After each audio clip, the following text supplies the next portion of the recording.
Well, today I do want to look at briefly the crisis or conflict between the United States and Iran.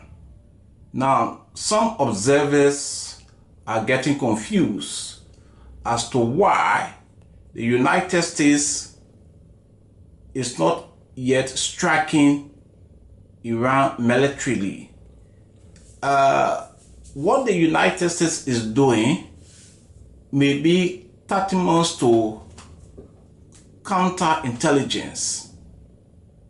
America is trying to dig out more information, and America is trying to provoke Iran in order to have a leverage or upper hand to dismantle the whole of Iran. But people don't understand the thing, Iran or the Ayatollah is capable of doing something devastating to the US in terms of attacks here and there. But the United States, they are already set. Iran or the Iranian authorities, Washington cannot trust them at this point in time. All Washington is doing is to bait them for more information. What Washington is doing is to allow them to open up so that there are certain information the United States is trying to get in terms of resources, in terms of the strategic nature of Iran, what is keeping them in terms of their military defense. So all these little things are being part of the games the United States is playing.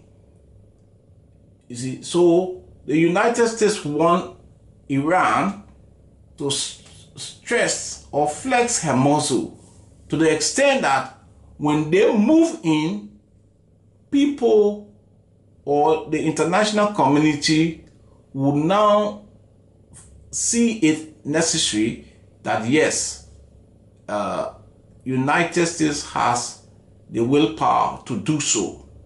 So they are trying to get Iran to accept the nuclear deal, for which they know that the Ayatollah cannot be trusted. Whatever deal they signed, United States will not go by it, I tell you. It will just be for the paper's sake. It would not be in practice and theory.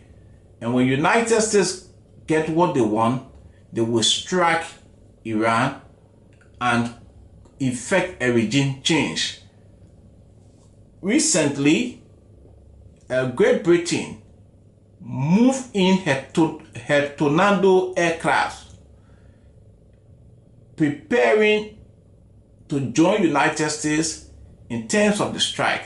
As for Russia and China, they can do their worst or they can do their best.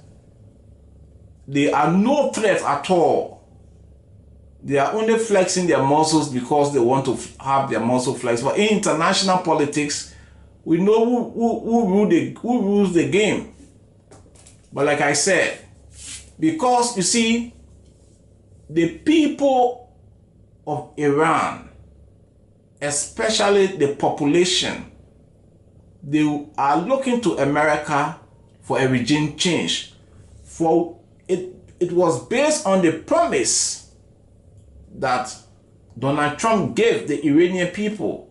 That's how come they were able to rise up and rebel against the regime. So for America to turn around and say that she's now negotiating with the Ayatollah or that regime, and that because they want that regime to come into certain compromise in terms of nuclear disarmament, it will be a strong betrayal of the masses of Iran.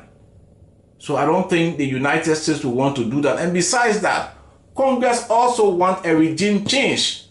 This one is not just Donald Trump, like the way he moved into Venezuela unilaterally without Congress. But this one, Congress is supporting Trump for a regime change. So whatever negotiation Iran and the United States might undergo, the United States will